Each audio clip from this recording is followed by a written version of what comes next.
올해 우리 교회 표를 다시 한번 다 같이 읽어보도록 하겠습니다. 시작.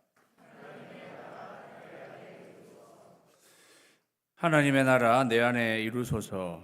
하나님의 나라가 내 안에 이루어지면 우리는 킹덤 소유자가 되는 것입니다. 저는 오늘 킹덤 소유자에 대해서 말씀을 나누고자 합니다. 킹덤의 소유자가 되면 킹덤을 누리는 사람이 됩니다. 우리가 뭔가를 가지고 있으면 그거를 계속 누리게 됩니다. 여러분이 혹시 가지고 있는 것 중에 계속 그거를 잘 써가지고 혜택을 보고 있는 것이 있습니까? 우리는 그걸 인조이 한다고 말하는 거죠. 혹시 굉장히 좋은 커피 머신 갖고 계신 분, 그거를 계속 해서 아주 맛이 좋은 커피를 누리게 되는 그러한 것입니다. 내가 소유하게 되면 그거를 계속 누리게 되는 거죠. 제가 미국에 들어와서 월마트에서 일렉트릭 드릴을 하나 사게 되었습니다. 그거는 그때 당시에 20불이었습니다. 한국에서는 잘 구할 수 없는 거예요. 한국에는 철물점 이런 데 가도 그런 거는 구할 수 없는 거예요. 미국에 오니까 그런 게 막 그냥 다 이렇게 파는데, 그때 당시에 20불 2만 원이잖아요. 이런 게 다 있구나.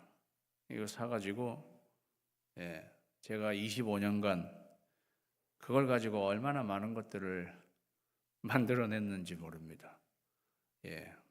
그 드릴은 지금도 그렇게 비싸지 않은, 그런 것처럼 내가 가지고 있으면 계속 누리는 하나님의 나라도 마찬가지다는 것입니다.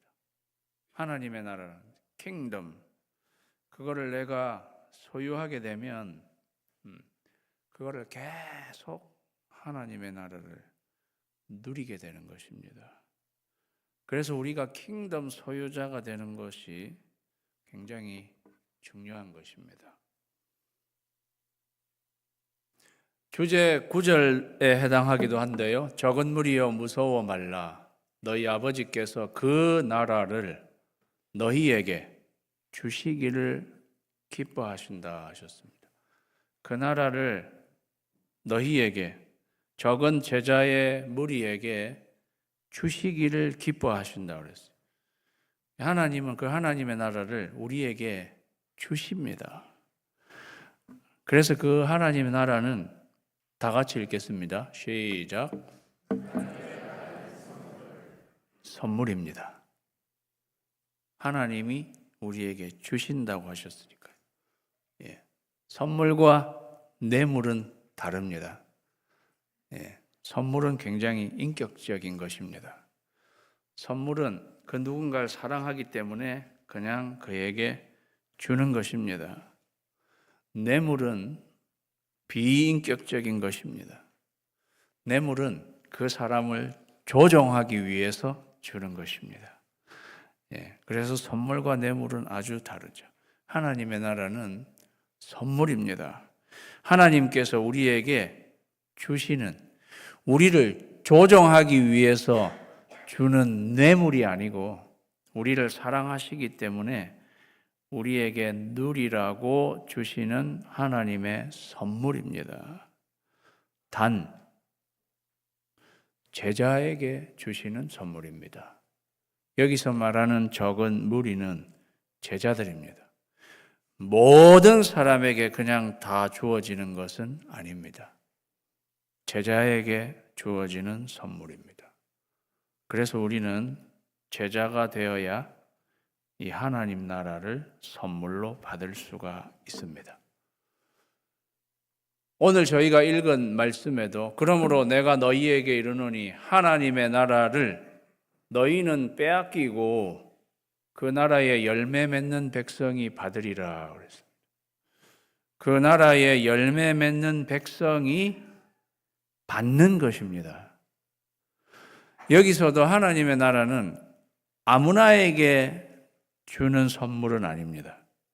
하나님의 나라의 열매 맺는 백성이 받게 되는 선물입니다. 예수님은 이 말씀을 하실 때 그 나라의 열매 맺는 백성은 누구를 염두에 두고 하셨을까요? 너희가 열매를 많이 맺으면 내 아버지께서 영광을 받으실 것이요 너희는 내 제자가 되리라. 예수님은 제자들을 염두에 두신 거죠. 예. 열매 맺는 그 나라의 백성, 제자가 될 때에 그 나라를 그 제자들에게 주신다. 그러면 열매 맺는 백성이 그 나라를 역시 받게 되는 것입니다. 선물로 받게 되는 것이고, 선물로 받게 되면 이제 그것을 계속 누리게 되는 것입니다. 심령이 가난한 자는 복이 있나니 천국이 그들의 것이며, 산상수훈의 첫 번째 계명에 해당하는 말씀입니다. 산상수훈, 예수님의 산상수훈은 구약의 10계명에 이렇게 대비가 된다고 할까요? 그런 말씀입니다. 모세는 시내산에서 하나님께로부터 율법 10계명을 받게 되었습니다. 예수님은 제자들, 예수님의 제자들에게 산 위에 올라가셔서 산상수훈 마태복음 5장부터 7장까지 나와 있는데요. 이렇게 숫자를 세어보면 30계명 정도 해당하는 계명을 제자들에게 이렇게 이야기했습니다. 그래서 구약에 10계명이 있다면 신약 성경엔 예수님의 30계명이 있다고 할까요? 그것 중에 첫 번째 계명, 천국에 대한 계명이었습니다. 천국은 하나님의 나라입니다. 마태복음은 하나님의 나라를 유대인들은 하나님이라는 이름 자체를 부르는 것도 굉장히 조심했기 때문에 하나님의 나라라고 이렇게 하기보다 하늘 나라라고 Kingdom of Heaven이라고 이렇게 바꾸어서 이야기했습니다. 그래서 천국인데 천국이나 하나님의 나라는 같은 것입니다. 그런데 천국에 대한 첫 번째 계명을 말씀하시는 예수님이 심령이 가난한 자가 복되다. 그 사람이 천국을 소유하게 될 것이다. 이렇게 말씀하신 거예요. 천국은 그들의 것이다. 그랬으니까. 그들이 천국을 소유하게 될 것이다. 그들은 천국의 오너가 될 것이다. 그들은 킹덤 오너가 될 것이다. 누가? 심령이 가난한 자들이. 사랑하는 성도 여러분, 천국의 킹덤 소유자가 되려면 심령이 가난해야 됩니다. 이게 첫 번째 조건입니다. 심령이 가난해야 천국의 소유자가 될 수 있다는 거죠. 심령이 가난한 자는 어떤 자들인가요? 말씀에 굶주린 사람들, 하나님의 말씀에 굶주려 있는 사람들, 스피리추얼 헝거가 있는 사람들입니다. 그 사람들이 하나님의 나라를 소유할 수 있다는 거죠. 여러분은 어떠십니까? 스피리추얼 헝거가 있으십니까? 나는 I'm full. 나는 배부르니까 좀 더 드세요. 아이고, 나는 지금 꽉 찼어. 그런데 나는 여전히 배고픈 사람. 무엇이든 먹게 되겠죠.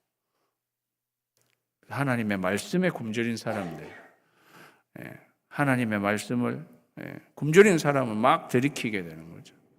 하나님의 말씀을 막 들이키면 하나님의 나라가 그들의 것이 되는 것이다. 킹덤 소유자가 되는 것입니다. 킹덤 소유자가 되면 하나님의 나라를 계속 누리게 되는 것입니다. 사랑하는 성도 여러분, 심령이 가난한 자가 되시기를 주님의 이름으로 축원합니다. 그게 천국을 소유하는 길입니다. 심령이 가난하게 되는 거예요. 천국을 소유하게 되는 길이라는 거예요. 그리고 천국을 누리게 되는 길이라는 것입니다. 우리가 잘 아는 말씀, 하나님이 세상을 이처럼 사랑하사 독생자를 주셨으니 이는 그를 믿는 자마다 멸망하지 않고 영생을 얻게 하려 하심이라. 영생도 얻는 것입니다. 하나님께서 영생을 우리에게 주시는 거고 우리는 그 영생을 선물로 받는 것입니다. 내가 너희에게 영생을 주노니 영원히 멸망치 아니할 터이요 너희를 내 손에서 빼앗을 자가 없으리라. 내가 너희에게 영생을 주노니 이렇게 말씀하셨어요. 요한복음 10장 28절에서 예수님이 내가 너희에게 영생을 준다라고 말씀하셨어요. 그것은 영생은 선물이라는 것을 말하는 것입니다. 저는 지난주에 하나님의 나라는 영생이라고 말씀드렸습니다. 영생이나 하나님의 나라나 같은 것입니다. 우리가 영생을 소유하게 되는 거죠. 가지게 되는 것입니다. 하나님이 선물로 주시는 것을 우리가 받는 것을 말하는 것입니다. 가지게 되는 것을 말하는 것. 영생을 가지게 되는 사람이 영생을 계속 누리게 되는 것입니다. 영생은 영원한 생명입니다. 하나님의 나라도 영원하고 영원한 생명도 영원한 거예요. 그러니까 우리는 영생을 가지게 되면 영원토록 누리게 되는 것입니다. 그것이 하나님의 나라입니다. 그래서 하나님의 나라는 하나님이 우리에게 주시는 선물입니다. 그 선물을 받아야 된다. 애써서 거부하는 사람도 있는 것 같습니다. 그러면 받지 못하는 거죠. 받지 못하면 가지지 못하는 거예요. 가지지 못하면 누리지 못하는 거예요. 우리는 하나님이 주시는 선물, 하나님의 나라를 우리에게 주실 때 받아야 하는 것입니다. 받는 사람이 가지게 되는 것이고 가지게 되는 사람이 누리게 되는 것입니다. 저는 여러분이 하나님의 나라, 하나님의 선물을 받으셔서 소유하시고 누리시게 되기를 주님의 이름으로 축원합니다. 하나님의 나라는 선물입니다. 여러분이 계속 저희는 하나님의 나라에 대해서 오래 살펴보게 될 텐데 기억하시면 좋겠습니다. 하나님의 나라는 선물이다. 내가 하나님께로부터 받아야 하는 것이다. 바리새인들이 하나님의 나라가 어느 때에 임하나이까? 라고 심오한 질문을 예수님께 드렸습니다. 이 질문 안에는 여러 의미가 담겨 있는 것 같아요. 일단 그들이 생각하는 하나님의 나라는 아마도 이스라엘의 독립, 해방 이러한 것이었던 것 같아요. 그리고 이스라엘의 지금 이 질문을 하는 이 타임에는 로마 제국의 그 속박 아래에 이스라엘이 있었습니다. 로마가 자기들을 지배하고 있었습니다. 그런데 이 바리새인들은 우리 로마의 지배를 받고 있는 우리 이스라엘이 언제 회복이 독립이 되겠습니까? 이거를 하나님의 나라가 임하는 것으로 그렇게 이해를 했던 것 같습니다. 바꾸어 말하면 이스라엘의 독립은 언제 이루어지는 것입니까? 그리고 그들의 이 질문 안에는 그러려면은 뭔가 여기에서 한바탕 전쟁이 일어나야 되고 그래서 우리를 지금 지배하고 있는 이 로마 군대는 우리가 싹 몰아내고 여기에 그 옛날 다윗의 왕국과 같은 그러한 왕국이 이렇게 세워지려면 뭐 그런 게 뭐 그런 무슨 그리고 당신이 메시아라고 그러는데 그러면 당신이 거느리고 있는 군대 뭐 이런 게 다 언제 이게 일어나게 되는 겁니까? 그러한 질문인 거죠.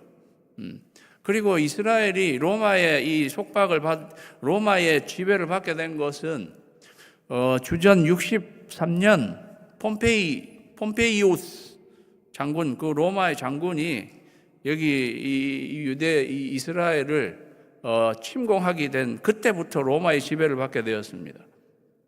그리고 그 전에는 헬라 제국의 지배를 받고 있었는데, 여러분이 유대 역사를 조금 아신다면 마카베오스라고 하는 유대 독립 장군, 유대 장군이 일어나서 셀루오커스 제국과 싸움을 해서 BC 164년에 유대를 그 셀루오커스 제국으로부터 독립을 시키고, 그래서 그 셀루오커스 그 제국에서 성전을 무너뜨리고 성전을 더럽히우고 그렇게 했었었는데, 이 마카베우스가 전쟁을 해서 이기고 성전을 깨끗하게 다시 성전을 청결하게 하고 그 성전을 하나님 앞에 다시 성전 봉헌식을 한 것이, 그게 소위 하누카라고 하는 거예요. 수전절이라고 성경에 나와 있는 그들의 역사 가운데, 그게 그렇게 먼 시간이 아닙니다. BC 167년이니까 164년이니까 그게 이루어진 때가요. 그때로부터 로마 제국의 속박을 받기까지 한 100여 년 동안 유대 이스라엘은 독립을 조금 누렸던 시간이 있었습니다. 그 구약과 신약의 중간에 나오는 역사이기 때문에 우리에게 잘 알려지지 않지만, 그들 피부에 와 닿는 것은 그 옛날 마카베오스 장군이 우리를 독립해서 100여 년 동안 우리가 독립국으로 있었다.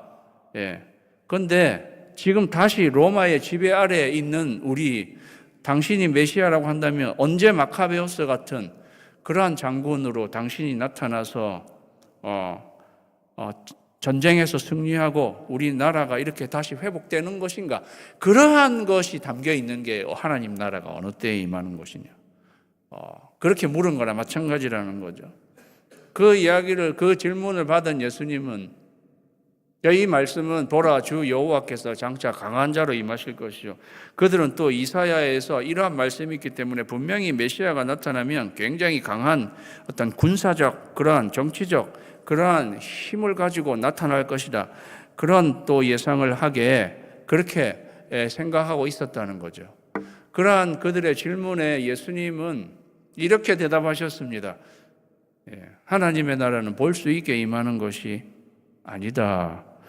어느 때입니까를 물었는데, 사실 그들의 질문 배경에 들어있는 무엇을 그들이 묻고 싶은 거를 다 아시는 예수님이 시간뿐만이 아니라 너희는 너희가 바라고 보고자 하는 막 군사적인 뭐 이런 게 나타나가지고 막 여기서 그렇게 진짜 너희 눈앞에서 이렇게 하나님 나라가 막 이스라엘의 독립이 이루어지는 이런 거를 생각하고 있을지 모르겠는데, 그렇게 볼 수 있는, 막 그렇게 관찰이 되는 하나님의 나라는 그런 너희가 생각하는 타입으로 오는 것이 아니다 하고 이야기를 해 주셨습니다. 또 여기 있다 저기 있다 이렇게 하지 못한다. 하나님의 나라가 무슨 이 가나안 땅 안에만 있다 이렇게 하지 못한다. 저쪽에 어디 있다 이렇게 특정한 공간적인 특정한 어떤 영역에 하나님의 나라가 딱 거기에 있게 되는 것이다 이렇게 말할 수 없다. 한국의 대표적인 이단 가운데 하나가 신천지인데, 신천지는 경기도 과천시에 증거장막 성전이라고 뭐 되게 지어놓고 하나님의 나라는 경기도 과천시에 있다 이렇게 거짓말입니다. 하나님의 나라는 어떤 특정 지역에 어디에 거기에만 딱 있는 그런 것이 아니다. 여기 저기 이렇게 있는 것이 아니다고 예수님이 말씀하셨습니다. 예수님이 이런 식으로 말씀하셨는데도 그냥 제가 보니까요, 그 신천지에 지금도 굉장히 많은 사람들이, 청년들이 거기 몰려가가지고 뭐 10만 명인가 이렇게 무슨 학교 졸업식을 하고, 하나님 나라는 경기도 과천시 그런데 여기저기 그렇게 있는 것이 아니다. 그러면서 예수님은 하나님의 나라는 너희 안에 있느니라 이렇게 말씀하셨어요. 하나님의 나라는 너희 안에 있느니라. 하나님의 나라는 너희 안에 있느니라. 정확히는요, within you예요. within you. 너희 가운데, 너희 안에 있느니라. 하나님의 나라는 너희 안에 있느니라. 저는 예수님의 말씀이 두세 사람이 내 이름으로 모인 곳에는 나도 그들 안에 있느니라. 두세 사람이 내 이름으로 모인 곳에 나도 그들 중에 있다. 하나님의 나라, 너희 그들 중에 있다. 나도 그들 중에 있다. 하나님의 나라도 그들 중에 있다. 너희 중에, 하나님의 나라가 너희 중에 있다. 그런데 지금 내가 너희 중에 있지 않느냐? 하나님의 나라가 너희 중에 있는데 내 이름으로 모인 그곳에 나도 그들 중에 있다. 다 같이 읽겠습니다. 시작. 하나님의 나라는 인물입니다. 어떤 인물? 예수님입니다. 한 인물이에요. 예수님입니다. 잘 생각해 보세요. 하나님의 나라는 그리스도의 나라입니다. 그리스도의 나라는 그리스도를 중심으로 해서 이루어지는 나라죠. 그리스도를 배제하고 하나님의 나라를 말할 수 있으리라고 생각하십니까? 하나님의 나라는 인물인데 한 인물이에요. 예수님입니다. 하나님의 나라는 예수님입니다. 너희는 먼저 그의 나라와 그의 의를 구하라.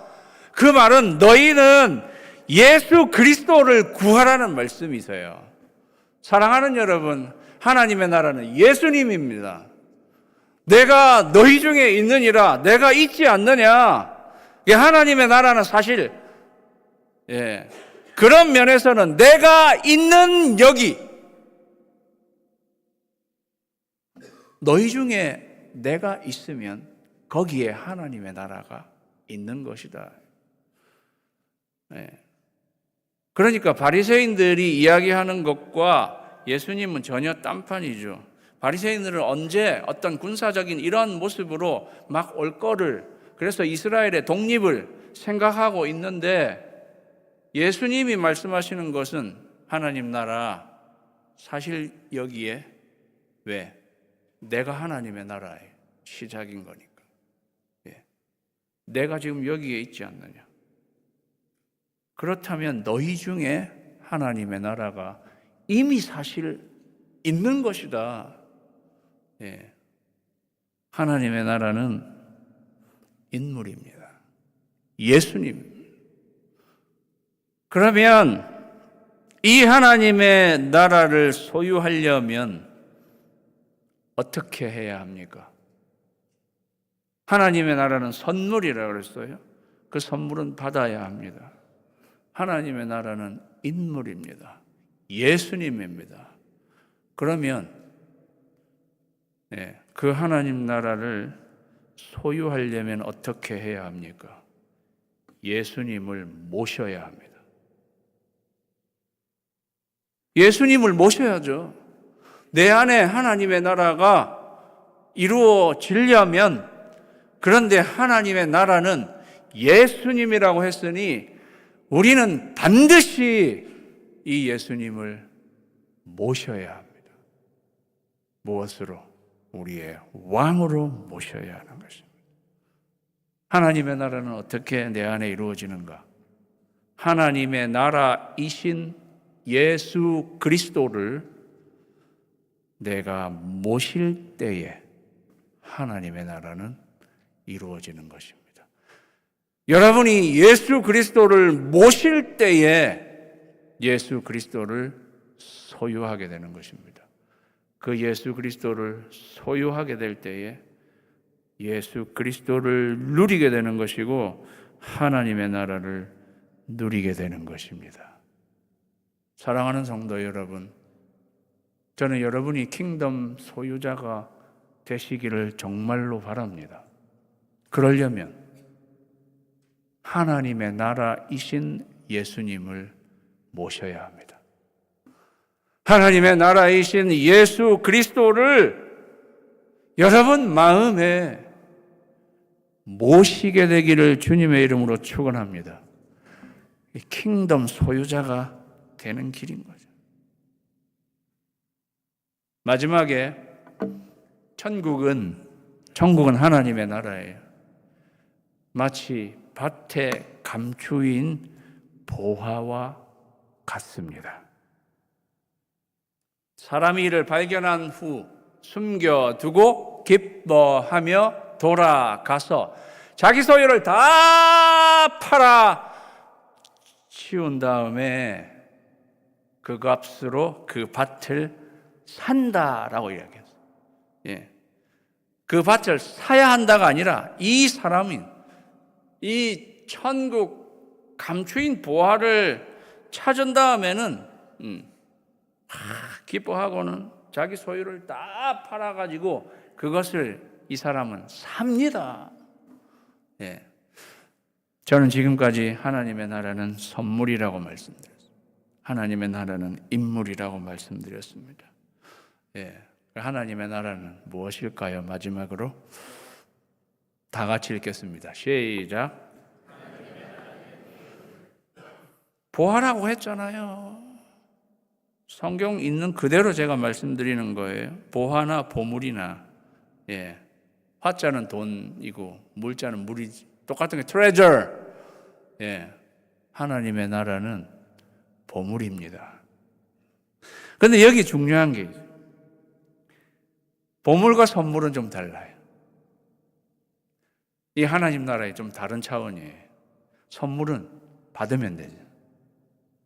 예. 인물은 모시면 되는데 이 보물은 어떻게 해요? 보물은 찾아가지고 사야 되는 것입니다. 예. 찾아가지고 사야 되는 거예요. 이 보물은 감추어져 있어요. 저는 이 보물은, 이 하나님의 나라는 하나님 나라의 더 깊은 부분이라고 생각해요. 예. 그냥만 받을 수 없는 영역. 예. 하나님 나라의 더 높은 차원, 더 깊은 차원의 어떤 하나님의 나라는 그냥 주어지는 게 아닙니다. 선물의 차원을 넘어서는 거예요. 감추어져 있어요. 굉장한 노력으로 찾아야 하는 것입니다. 예. 그렇게 해서 발견되어지는 것입니다. 쉽게 찾아지지 않는다. 감추어져 있기 때문에. 쉽게 찾아지는 건 감추인 게 아닌 거죠. 널려 있는 거는 쉽게 우리가 가질 수 있지만 이거는 널려 있는 게 아닙니다. 이거는 감추어져 있는 것입니다. 그래서 우리가 애써 찾아야 되는 것입니다. 그렇게 해서 발견하게 되면 내 모든 소유를 발견한 그 자체에 너무 이 사람은 기뻐하는 거예요. 이 사람은 보물의 가치를 아는 사람이에요. 예. 보물의 가치를 모르는 사람은 이렇게 하지 않을 거예요. 예. 보물의 가치를 아는 사람은 너무 기뻐해요. 자기가 찾은 것에 대해서. 그리고 난 뒤에 자기의 모든 소유를 다 팔아. 그리고 값을 지불하고 이 하나님의 나라를, 이 보물을 사는 거예요. 값을 지불하잖아요. 선물은 여러분이 값을 지불하는 게 아닙니다. 선물은 그냥 하나님이 주시면 저희가 그냥 받는 것입니다. 그런데 이 보물적인 하나님의 나라는 그냥 받는 게 아닙니다. 우리가 사야 하는 것입니다. 내가 가지고 있는 모든 소유를 팔아서 그 값으로 사야 하는 거란 말이죠. 우리가 값을 지불해야 하는 것입니다. 그게 하나님의 나라의 이 보물적인 부분인 거죠. 사랑하는 성도 여러분, 그래서 이 하나님의 나라는요, pay price를 해야 되는 거예요. 우리는 때때로 귀한 하나님 나라의 비밀, 정말 pay price 할 때가 있어요. 왜 이런 일이 내 인생에 벌어지는 것일까? 때때로 우리는 그것을 알기 위해서 굉장한 값을 지불해야 될 때도 있어요.